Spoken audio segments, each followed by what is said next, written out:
तो आज के वीडियो में हम लोग ये जानेंगे कि इंटीग्रेशन यानी समाकलन निकालने के कितनी विधियां हैं, उनके विधियों को आज हम लोग समझेंगे और एक विधि से हम लोग शुरू करेंगे जिससे कि हम लोग का एक्सरसाइज 7.2 आसानी से बन सके। तो वंदे मातरम। मैं आरपी पांडे खुरपाती ग्रुप में आपका स्वागत करता हूं। यदि आप इस चैनल पर नए हैं तो चैनल को सब्सक्राइब कर लीजिए। आइए आज के इस महत्वपूर्ण वीडियो को हम लोग शुरू करें।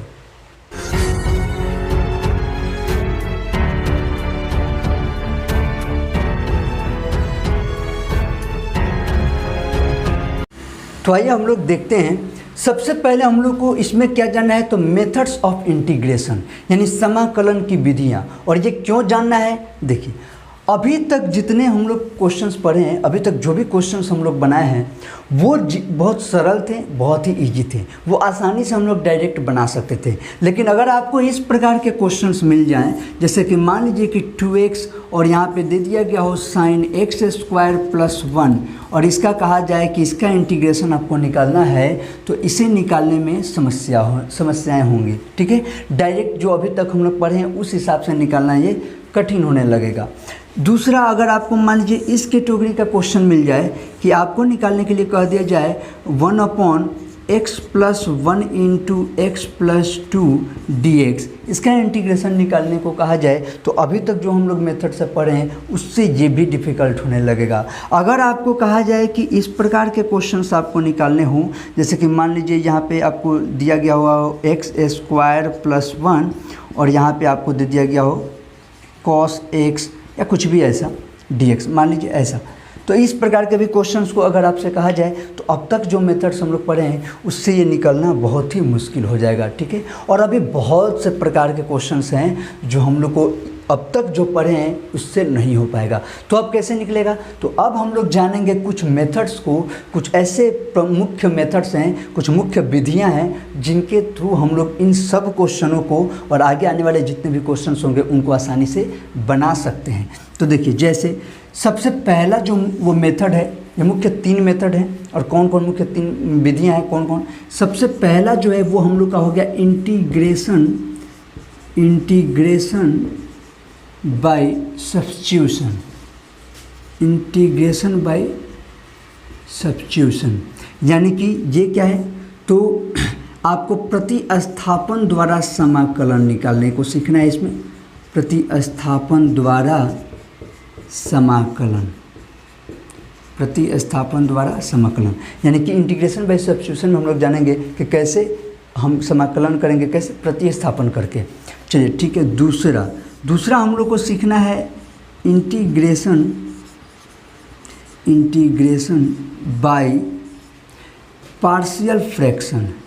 इंटीग्रेशन बाय पार्शियल फ्रैक्शन, ठीक है, यानी कि आंशिक भिन्नों द्वारा समाकलन कैसे निकलेगा वो हम लोग इसमें समझेंगे। आंशिक भिन्नों द्वारा समाकलन, आंशिक भिन्नों द्वारा समाकलन हम लोग कैसे निकालेंगे वो इस मेथड में देखेंगे। और थर्ड मेथड हम लोग का हो गया कि उसमें हम लोग सीखेंगे integration by parts. Integration by parts, integration by parts में क्या, यानी कि खंडशः, जिनको हिंदी में लिखना है उनके लिए खंडशः समाकलन, खंडशः समाकलन। तो ये तीनों मेथड को हम लोग समझेंगे और तीनों मेथड हम लोग जानेंगे, तब आगे आने वाले क्वेश्चंस हम लोग से बनेंगे। तो क्या हम लोग तीनों मेथड अभी समझने वाले हैं? नहीं, बिल्कुल नहीं। अभी हम लोग सबसे पहले देखेंगे कि इंटीग्रेशन बाय सब्स्टिट्यूशन क्या है और इसको ही आज हम लोग समझने वाले हैं और इसके ऊपर जितने एक्सरसाइज के क्वेश्चंस हैं वो बनेंगे। फिर उसके बाद हम लोग का एक्सरसाइज में आएगा, फिर इंटीग्रेशन बाय पार्शियल फ्रैक्शन समझेंगे, फिर इसका क्वेश्चन करेंगे, फिर अगले एक्सरसाइज में आ जाएगा या इंटीग्रेशन बाय पार्ट्स और फिर उसका एक क्वेश्चन करेंगे।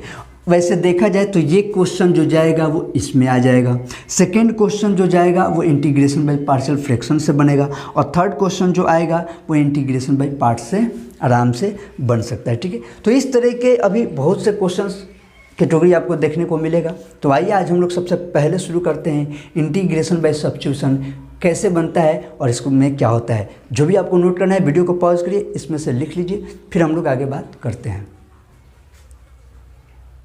आइए तो हम लोग सबसे पहला मेथड देखते हैं जो इंटीग्रेशन बाय सब्स्टिट्यूशन था। सबसे पहला मेथड जो इंटीग्रेशन बाय सब्स्टिट्यूशन हम लोग देखने वाले हैं। यानी प्रतिस्थापन द्वारा समाकलन कैसे होता है, इंटीग्रेशन बाय सब्स्टिट्यूशन। इसको हम लोग समझते हैं कि इसके क्वेश्चंस हम लोग कैसे बनाएंगे, प्रतिस्थापन द्वारा समाकलन। देखिए इसमें क्वेश्चन कैसे मिलेगा। सबसे पहले मैं अभी आपको एक पीछे लिखा था question 2x sin x square plus 1, उसको भी हम लोग देखेंगे। उससे पहले ये एक फॉर्मूला बनाने के लिए हम लोग कुछ देखते हैं। जैसे अगर आपको कहीं पे दे दिया है sin mx, एग्जाम्पल का भी है, एग्जाम्पल में भी दिया हुआ है ये क्वेश्चन, मैं आपको समझा भी दे रहा हूँ, दोनों काम हो जाएगा, आपका एग्जाम्पल भी क्लियर हो जाएगा और साथ ही साथ इस छोटे से टॉपिक से हम लोग ये समझने लगेंगे कि इसके क्वेश्चंस बनते कैसे हैं।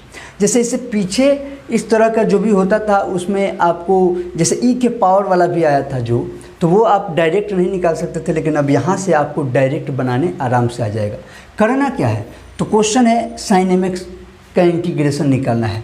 तो हमारा देखते हैं सॉल्यूशन क्या है। तो सबसे पहले हम तो इसको i इज इक्वल टू लेते ही हैं, इसमें कोई दिक्कत नहीं है। यहाँ पे हो गया sin mx और dx। ओके, अब करना क्या है, हम लोग इसमें ये जो अगर सिर्फ sin x लिखा होता, देखिए सिर्फ अगर sin x होता तो ये नॉर्मल रूप होता, अगर सिर्फ sin x होता तो हम लोग कहते हैं कि हाँ cos x का डिफ्रेंशिएशन माइनस sin x होता है, तो sin x का इंटीग्रेशन माइनस cos x हो जाएगा। अगर सिर्फ x होता तो यहाँ पे प्रॉब्लम क्या क्रिएट किया, यानी mx होके यहाँ पे समस्या पैदा कर दिया। तो जब भी जो प्रॉब्लम क्रिएट करेगा उसी चीज़ को हम लोग कुछ दूसरा वेरिएबल मान लेंगे। जब भी जो प्रॉब्लम क्रिएट करेगा उसी को हम लोग कुछ दूसरा मान लेंगे। आगे भी आएगा, अभी एग्जाम्पल्स तो मैं दिखाऊंगा, यहाँ पे थोड़ा समझने का कोशिश करेंगे। यहाँ पे समस्या कौन पैदा कर रहे हैं, mx के बजाय कुछ एक रहता तो काम हो जाता। ठीक है, तो वहीं से शुरू करेंगे। लेट माना कि क्या कर देंगे, mx is equal to T, हम यहाँ पे टी से लेकर चलते हैं, कुछ भी मान सकते हैं, u v w ऐसा कोई टेंशन नहीं है, कुछ भी मान सकते हैं। टी थोड़ा ज़्यादा फेमस हो गया है, टी मान लेते हैं हम लोग। mx इज इक्वल टू क्या कर ली, टी। तो अब क्या करना है, अब दोनों तरफ हम लोग को डिफ्रेंशिएशन करना है। तो mx का डिफ्रेंशिएशन आपको भी पता है m होगा, और t का डिफ्रेंशिएशन x के रिस्पेक्ट में जो हो रहा है तो क्या हो जाएगा dt अपॉन dx।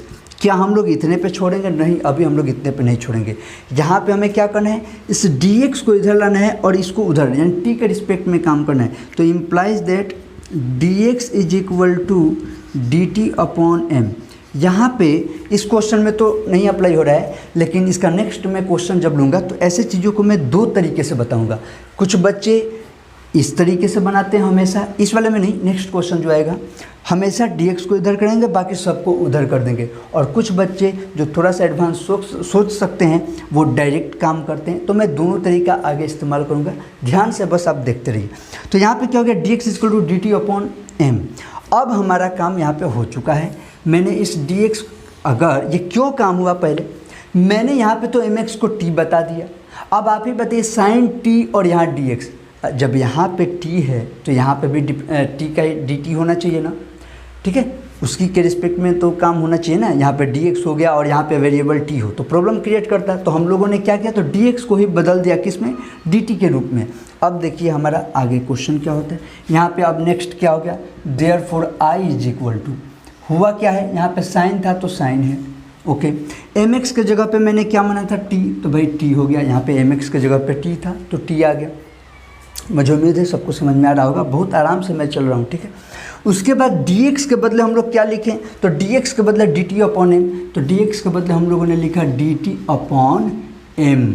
अब ये क्या हो गया, काम खत्म, अब तो कुछ रहा नहीं, जो भी चीज़ यहाँ से हम लोग को मिला वो वहाँ पे आकर रख दिए। अब m यहाँ पे क्या है, तो m कांस्टेंट है, अचर है, तो उसको हम लोग बाहर करेंगे तो वो क्या हो गया, यहाँ पे बाहर आ गया तो 1 अपॉन m हो जाएगा। यहाँ पे पहले ही बाहर कर दीजिए, 1 अपॉन m हो गया, ठीक है। और अंदर क्या रह गया, तो अंदर रह गया sin t dt।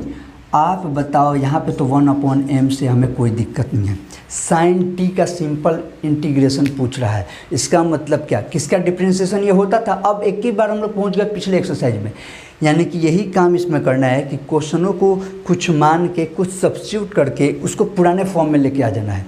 अब सिर्फ sin t का पूछ रहा है, तो cos t का डिफ्रेंशिएशन sin t होता, t के रिस्पेक्ट में, cos t का डिफ्रेंशिएशन sin t मतलब निगेटिव में होता, माइनस में होता है ना, तो sin t का क्या हो जाएगा, सिर्फ sin t है तो माइनस cos t हो जाएगा।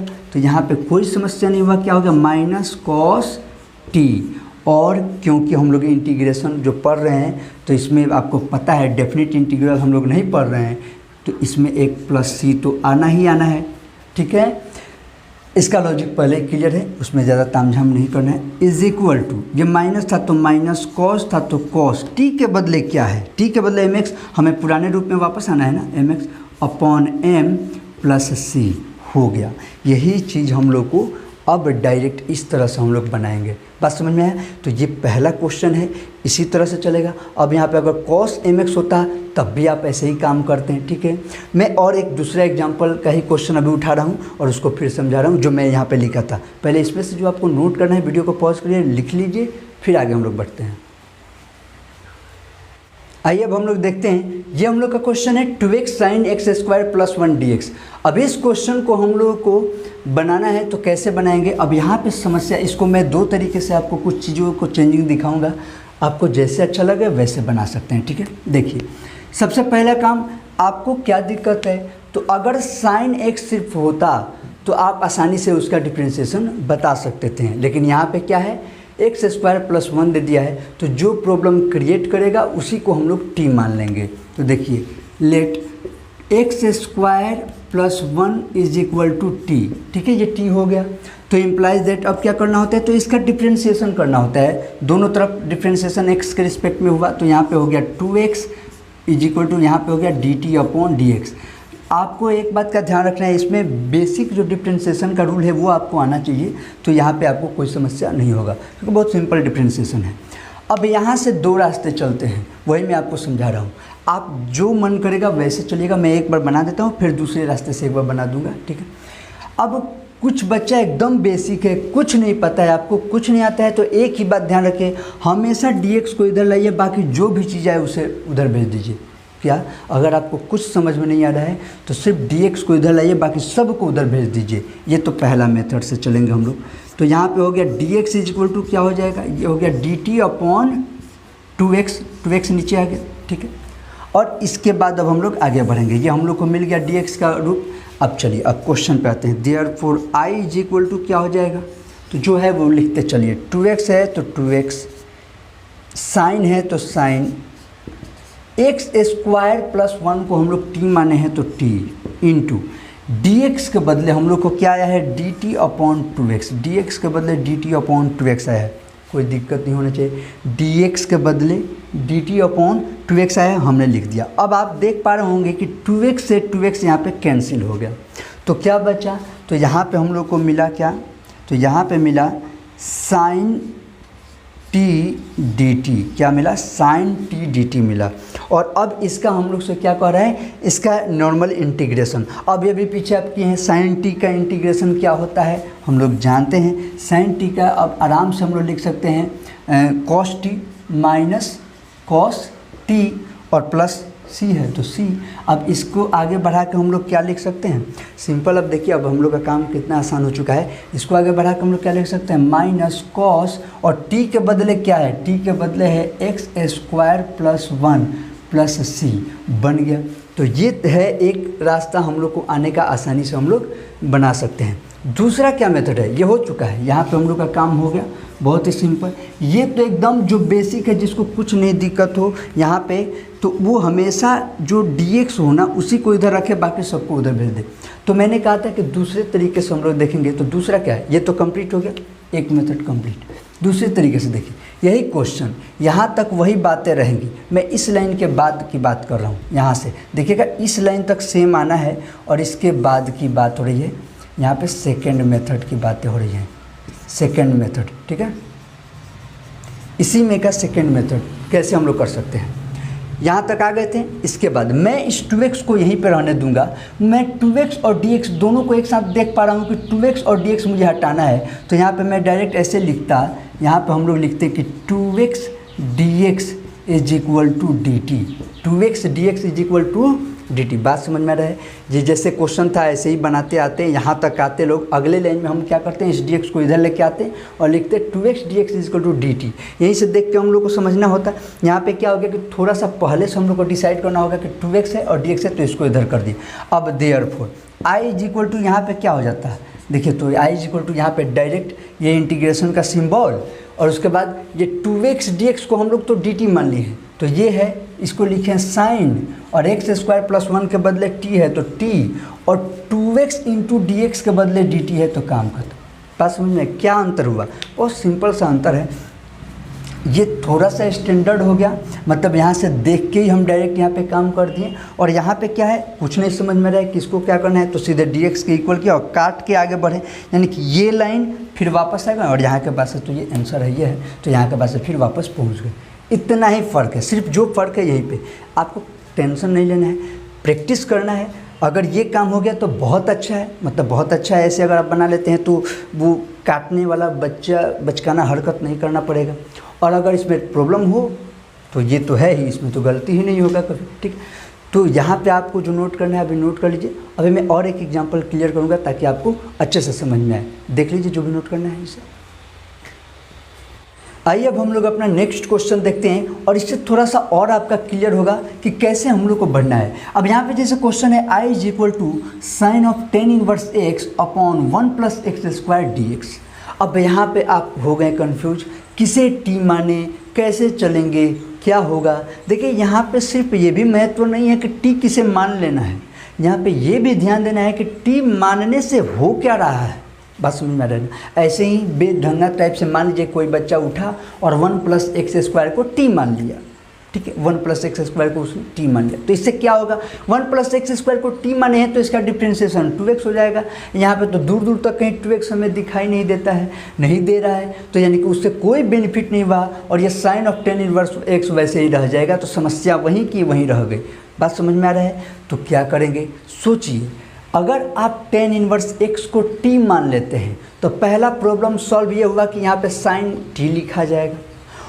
पहले डिसाइड कर लेना है मन में, तभी आगे बढ़ना है, ठीक है। शुरू में नए अभी बना रहे हैं, नहीं दिक्कत होगा, गलत होगा फिर छोड़िए, फिर गलती करिए, फिर छोड़िए, गलती करिए, और 1-2 बार प्रैक्टिस करने के बाद जब अच्छे से हो जाएगा, एक बार बना लीजिएगा तो आपको देखते ही समझ में आ जाएगा कि मानना किसे है, लेके चलना किसे है, ठीक है। अभी ज़्यादा डरने की ज़रूरत नहीं है, अभी बहुत क्वेश्चन बनाना है हम लोग को। तो यहाँ पे अगर tan इनवर्स x को t माने तो नंबर 1 प्रॉब्लम सॉल्व होगा कि यहाँ पे sin t हो गया, और नंबर 2 प्रॉब्लम सॉल्व होगा कि अगर इसका डिफ्रेंशिएशन हम लोग निकालें तो वहाँ पे 1/1 + x² होता है। बात खत्म। इतना दिमाग में आया जैसे भेजा में आपके घुसा। अब आप शुरू हो जाएंगे अपना काम करना। क्या? तो यहाँ पे let tan inverse x = t, काम खत्म, यहाँ पे शुरू, ठीक है। अब क्या हो गया, इम्प्लाइज करेंगे, यहाँ पे डिफ्रेंशिएशन करना है, 1/1 + x² होता है = यहाँ पे हो गया dt/dx। मैंने यहाँ पे आपको 2 तरीका बताया, अगर आपको समझ में आता है तो सीधे dx/1 + x² = dt छोड़ दीजिए, dx/ इसके बदले डायरेक्ट हम dt रखेंगे। नहीं समझ में आता है, दिक्कत करता है, थोड़ा सा मतलब एक लाइन बढ़ जाता है, लेकिन इससे गलती कभी नहीं होगा। इसको इधर लाइए, dx = और बाकी सब कुछ को इधर भेज दीजिए, तो क्या इधर आएगा 1 + x² dt। बात समझ में आया? ऐसे भी आप चल सकते हैं, कोई दिक्कत नहीं है। मैं आपको शुरू में ऐसे बता दे रहा हूँ, आगे चल के मैं कोशिश करूँगा कि इस तरह से डायरेक्ट मैं बना दूँ। मैंने कहा कि या तो आप ये कर लीजिए या डायरेक्ट हम लोग dt रख लेते, ठीक है। फिर भी यहाँ पे मैं दोनों तरीका दिखा दूँगा ताकि आपको परेशानी ना हो। अब यहाँ पे क्या हो गया, आगे बढ़े हम, तो यहाँ पे सिंपल, अब देयरफॉर I = यहाँ पे क्या हो जा रहा है, साइन, और ये tan इनवर्स x है, इसके बदले हम लोगों ने तो t माना है, ठीक है। और ये बट्टा में तो अब कुछ रहा नहीं, चाहे अभी इस तरह से चल रहे हैं तो लिखना पड़ेगा 1 + x², ठीक है। मुझे भी ज़्यादा अच्छा वही डायरेक्ट वाला लगता है, ये बार बार लिखना अच्छा नहीं लगता, लेकिन क्या किया जाए, आप समझ लीजिए। dx है तो मल्टीप्लाई, dx के बदले क्या लिखना है 1 + x² dt। अब यहाँ से 1 + x² से 1 + x² कैंसिल हो गया, तो = में यहाँ पे क्या आ गया, तो यहाँ पे आ गया sin t dt। मैं यही बात दूसरे तरीके से यहाँ पे समझा रहा हूँ, यही बात। और यहाँ के बाद फिर हम लोग बनाएंगे दूसरे तरीके से, पहले इसको क्लियर कर दूँ। मैंने क्या कहा था यहाँ पे, यहाँ तक जो हम लोग आए थे, लेट, देखिएगा पीछे से थोड़ा सा मैं रिव्यू करा रहा हूँ, दोनों में से कोई एक ही लिखिएगा। tan इनवर्स x = t जो था, जब आप इसका डिफ्रेंशिएशन किए तो ये हो गया 1/1 + x², और यहाँ पे आया था आपका dt बटा dx। मैं अच्छे से यहाँ पे क्लियर कर देता हूँ। तो मैंने कहा कि सिंपली आप इसको ऐसे भी कर सकते हैं, dx upon 1 plus X square is equal to dt। और ये भी करते हैं तब भी हम लोग यहीं पे पहुँचते। कैसे? देखिए, therefore i is equal to क्या हो जाता, यहाँ पे तो है साइन, तो साइन, और tan इनवर्स x के बदले t तो t, और 1 अपॉन 1 प्लस एक्स स्क्वायर, चाहे dx upon 1 plus X square is equal to क्या दिख रहा है, dt। आ गए वापस यहीं पे।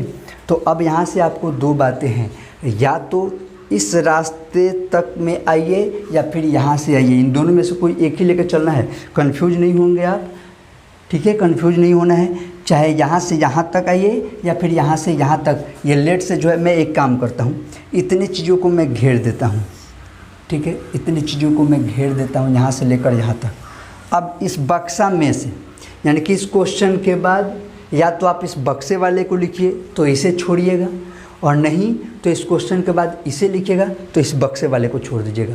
घूम फिर के दोनों में हम कहाँ पहुँच गए, i इज इक्वल टू, यहाँ पर भी है ना, i is equal to sine T D T, यहाँ पर भी आ गया i is equal to sine T D T. अब इसके बाद का प्रोसेस तो सिंपल, यहाँ से हम लोग जानते हैं साइन टी वाला, फिर बार बार साइन वाला ही आ गया, यहाँ पे भी साइन है, और साइन टी का अभी हम लोग देख रहे हैं, क्योंकि कॉस का माइनस साइन होता है तो साइन का माइनस कॉस हो जाएगा, तो माइनस कॉस टी और प्लस सी हो जाएगा। आगे माइनस कॉस, और टी किसके बदले माने हैं, tan इनवर्स x, तो हो गया अंदर tan इनवर्स x प्लस सी। ये हो गया आपका फाइनल आंसर, बन गया आसानी से, कोई दिक्कत नहीं। ये हो गया आपका, समझ में आ गया। इसको अब आप आराम से समझिए, देखिए कहाँ दिक्कत है, इसको नोट करिए पहले, बहुत आसानी से है, इसमें ज़्यादा कन्फ्यूज अभी होने की ज़रूरत नहीं है। अभी बहुत क्वेश्चन बनाना है हम लोग को, तो वीडियो को पॉज करिए, जो लिखना है उसे पहले लिख लीजिए। तो आज के वीडियो को हम लोग यहीं पे रोक रहे हैं। जहाँ तक में आपको कोई भी दिक्कत हो तो नीचे कमेंट में आप ज़रूर बताइए। इसको प्रैक्टिस करिए, अपने से भी घर पे कुछ बनाने का प्रयास करें। तब तक अगला वीडियो इसके एक्सरसाइज को लेकर आ जाएगा। एक्सरसाइज हम लोग शुरू करेंगे। तो यहाँ तक वीडियो देखने के लिए बहुत बहुत धन्यवाद। जय हिंद, जय भारत।